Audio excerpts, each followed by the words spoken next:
De la terre ocre est née une architecture rudimentaire d'une étonnante beauté qui parsème l'Atlas et ses versants de casbah, de ksar, de murailles et de maisons basses empisées.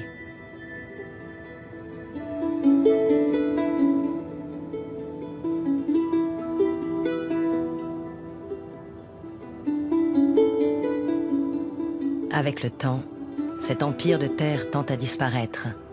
Les constructions retournent aux éléments, pendant que les hommes détournent le regard.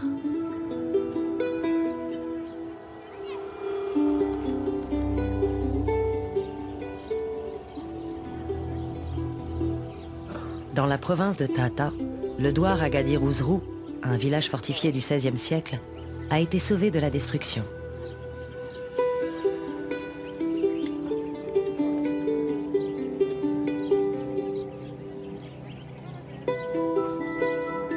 Une jeune architecte marocaine, Salima Nadji, avec l'aide de quelques artisans locaux spécialement formés au travail de la terre, ont redonné dignité à cette citadelle rurale.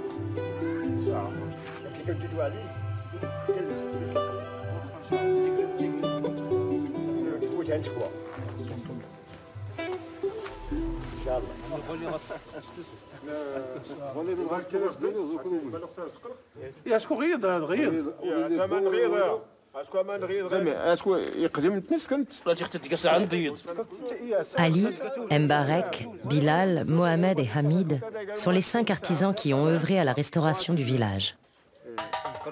Ils ont appris à troquer le ciment et les parpaings pour de la chaux, de la terre et de la brique, les matériaux simples utilisés depuis des siècles et qui ont fait la qualité et la richesse de cette architecture rurale.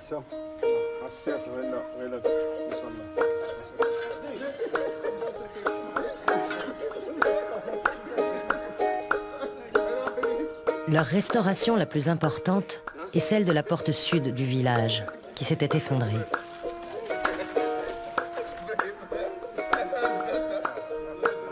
Cette porte, jadis le seul moyen d'accès pour pénétrer dans le village, a toujours été un lieu communautaire où se réunissaient les hommes en quête de palabres.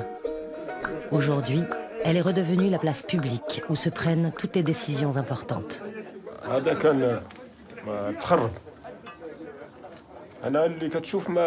Il y a encore peu, cette porte était en ruine. Il n'y avait rien de ce que l'on voit maintenant. C'est nous-mêmes qui l'avons restaurée, en stabilisant les supports. Puis, en la reconstruisant telle qu'elle était il y a 400 ans, avant qu'elle ne soit détruite, et que plus personne ne s'en occupe. Cette porte est restaurée telle qu'elle fut à l'origine. Nos arrière-grands-parents racontent que cette porte était leur coin de repos. Et elle est toujours importante pour nous. Elle est comme notre parlement où se déroulent les réunions avec le chef du village. Même si nous avons par ailleurs une salle de réunion, c'est ici que l'on discute de tous les problèmes du village. Les principes anciens sont restés. Les femmes et les enfants doivent franchir la muraille par un passage opposé qui leur est spécialement réservé.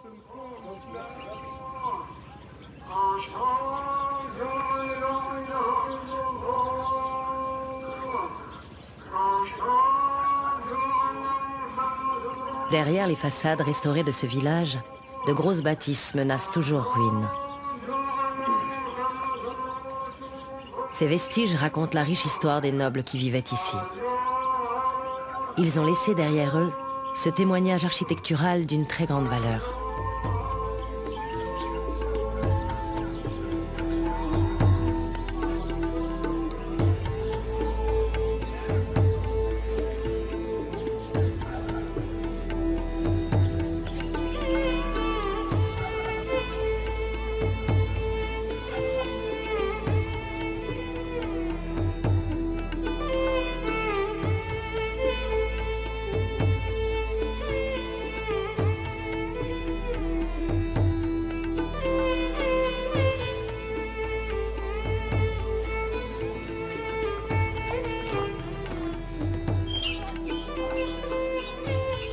Partout sur cette terre du sud marocain se cachent ainsi 1000 trésors architecturaux, comme la mosquée d'Agadir Ramgar, dont il ne reste aujourd'hui que le minaret et quelques murs.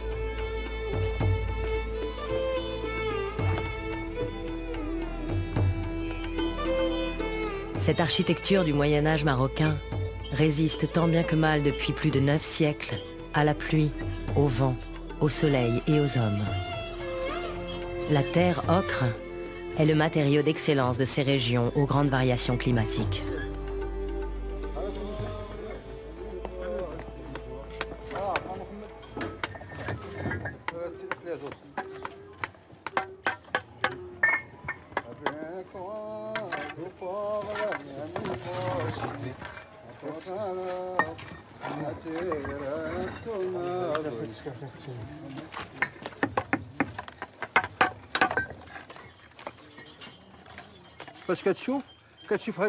Quand on voit ce travail, et quand on pense qu'avant ils n'avaient pas les mêmes moyens que maintenant, ils ont réussi malgré tout à construire une tour solide et bien faite dans les moindres détails.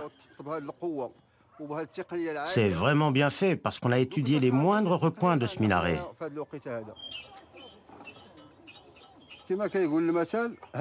Comme dit le proverbe, ces monuments anciens nous représentent. Si de telles choses n'existent pas, alors on n'existe pas. Ça représente nos origines et notre grande histoire. C'est pour ça qu'on est ici, pour que ce minaret ne disparaisse pas.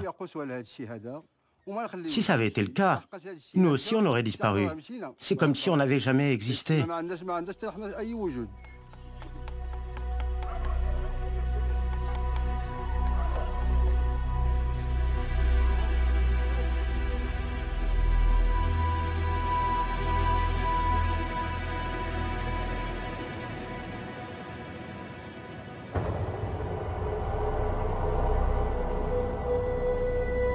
Tout au bout de la route, au pied de l'anti-Atlas, des falaises ocres pour le terme d'un voyage.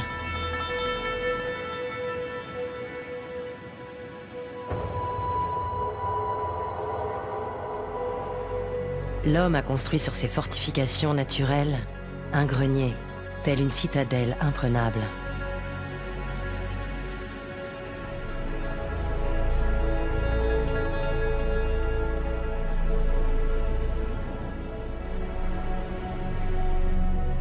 Depuis plus de 12 siècles, le vieux grenier communautaire d'Amtoudi, avec ses tours de guet, veille sur son piton rocheux.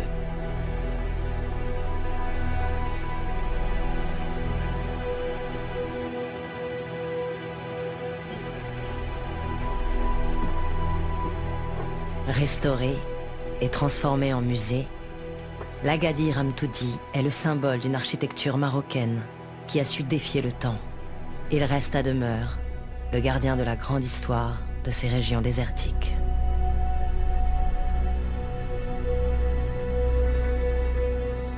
C'est l'ocre comme couleur éternelle.